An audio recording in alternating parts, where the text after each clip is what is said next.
Okay, so this is me sharing something very vulnerable that a lot of women deal with, but nobody ever discusses it and talks about it.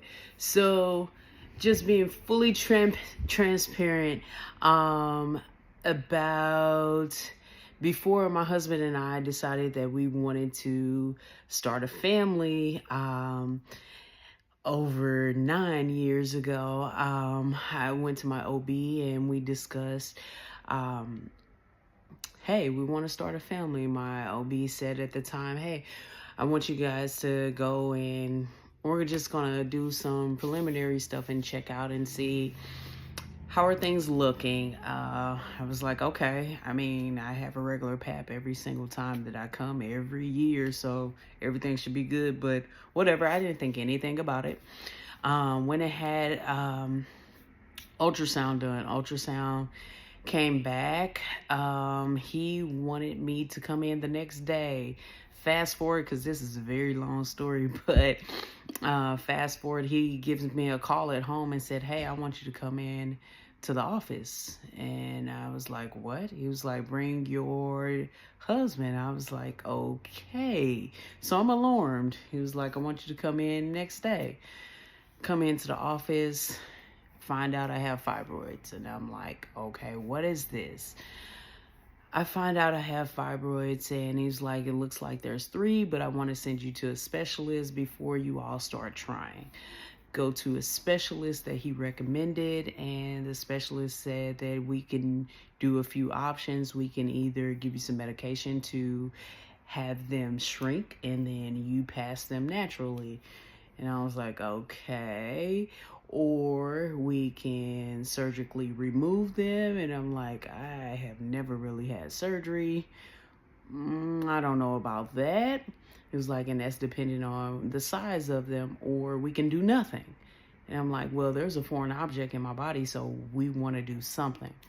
As a kid, I've always, once I started having menstrual cycles, they were pretty painful. So I'm like, is this going to be like that? I have no idea what's going on.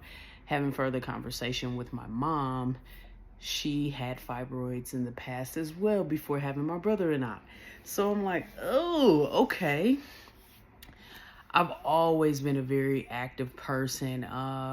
Fitness has always been my life. So that's been another thing too. So I'm like, what does this look like for me moving forward in my life? Um, Fast forwarding through all of this, get some more tests done. I'm starting to have pain now.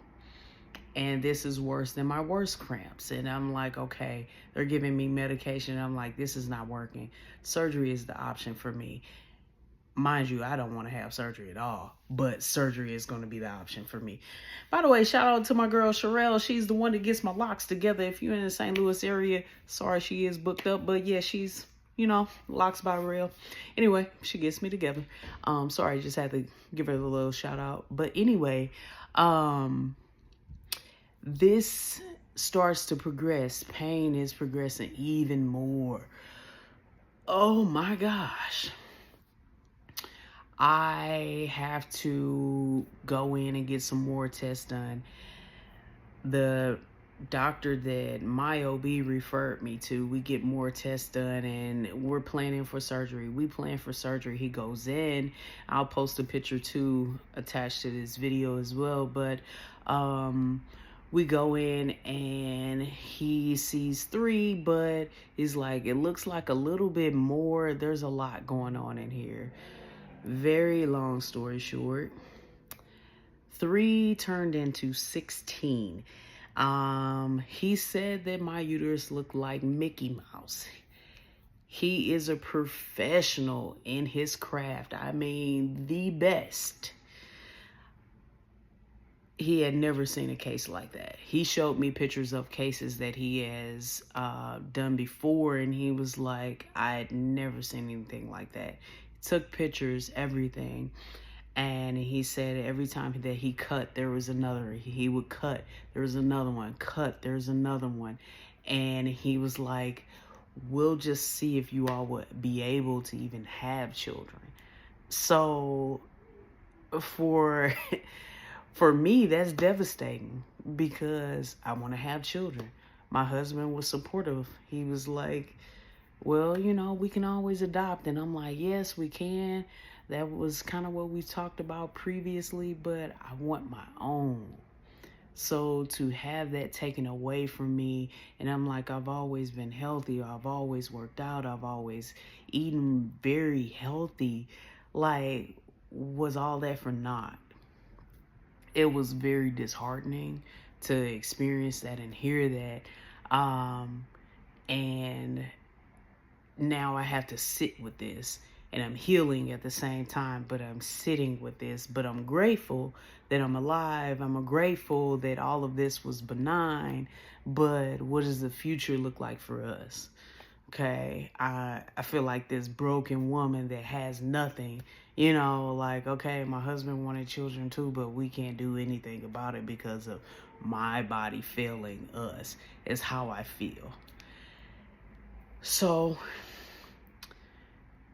we find out that going through all of this, I go back to my primary doctor, and my primary doctor is like, oh, I'm glad that everything went well. My OB is like, I'm glad that everything went well. I go back for a follow-up, and the doctor is like, it's great. He said, okay, you guys can start trying. And I'm like, okay, yeah.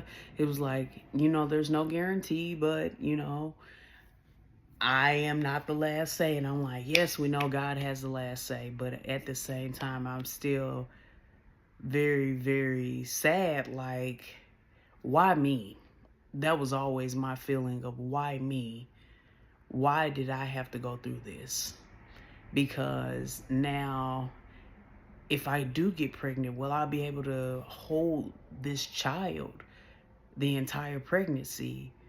Okay, will my husband look at me like damaged goods? Like, all of these thoughts are going through my head. Like, it's hard enough for a black female to become pregnant.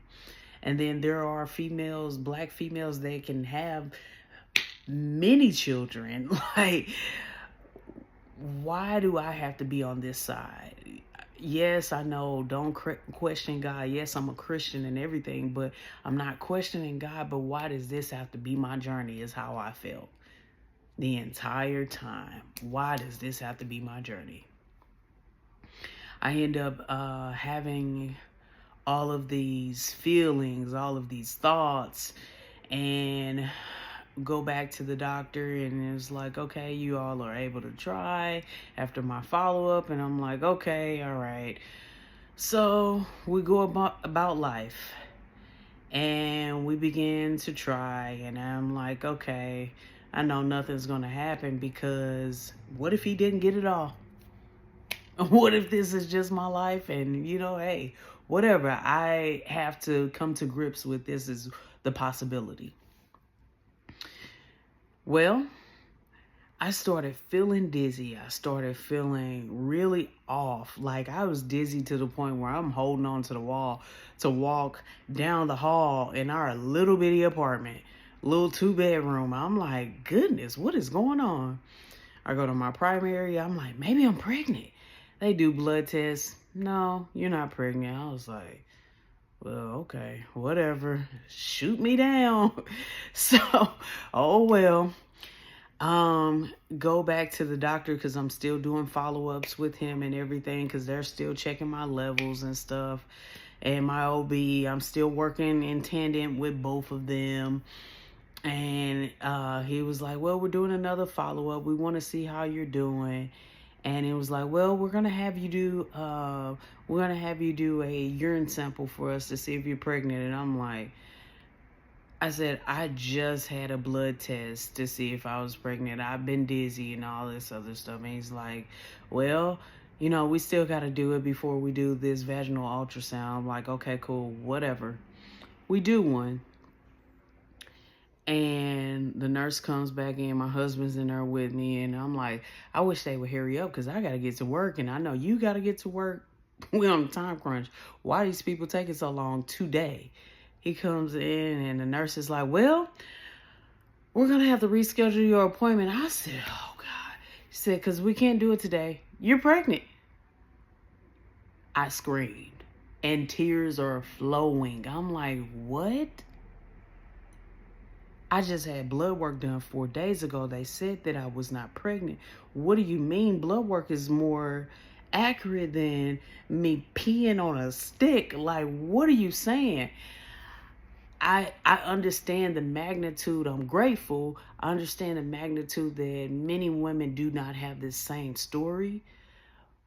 But at the same time, I was so overwhelmed with joy, confusion, excitement, and everything at the same time, but still confused of, am I going to be able to conceive and carry this child this entire time?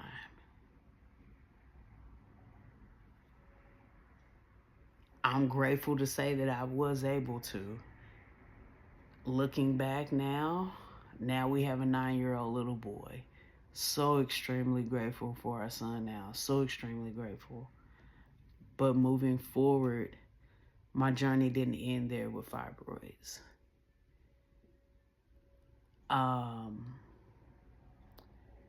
About 7 years after that, my fibroids came back. And I had them laparoscopically removed. Doctor got them all. This time there was 3. But they came back. And I questioned again, why me again? Why am I going through this yet again? My body has had enough. I wanted to have more kids. But now I'm considering, I don't want to put my body nor a child through this. And the thought of possibly losing a child or my own life, I don't want to do it. But I had the fibroids removed. So it brought about so many emotions, because I don't know about y'all, but anytime I've gone, and I haven't had many surgeries, trust me, I have not, my body has always been like, oh my God, I come out of it extremely grateful, but at the same time, I've been like, geez, that was a lot. There was a lot to endure, a lot to take on at the same time, and to battle with my emotions. So I had them removed. Then a year later, they're back. I said, he got them all and they're back. Why does my body hate me so much? Why me? Why? At this point, I'm like, I don't want to keep doing this every year. And it seems like my son only knows me to have surgery after surgery after surgery after surgery. And in the process of having fibroids, I've had this hernia, and I'm like, they didn't see this when I had a hernia, and I know it's 2 different areas, but still, I'm like, and I'm supposed to be a personal trainer and helping people to live and be healthy and to make healthy decisions, but my body failing me and making me out here look crazy. And my hormones are out of whack because of all of this. And I'm like, I don't look like a good example. I wouldn't go to me, is what I'm thinking. I'm having all this inner dialogue with myself. But I made the hard decision of having a hysterectomy. That was the hardest decision of my life here recently, which emotionally I'm still battling and struggling with, but each day is getting a little better and a little better, but it's still hard. But this is a journey that I want y'all to go on with me, because I'm still a fitness professional at heart, and this is still just a vulnerable space for me. that I'm just going to be honest with and let you know and let you in on it, because my weight has fluctuated during this time. But I'm learning the new me and learning how to navigate this and become better, and to be able to hopefully help many along the way, especially in my community. But stay tuned. This just is a little brief piece of it, hopefully brief to you all, but a little brief piece of where I am in my journey. But stay tuned, and I'll be back with more. Stay with me. Stay with me. We're gonna work this out together. Stay with me.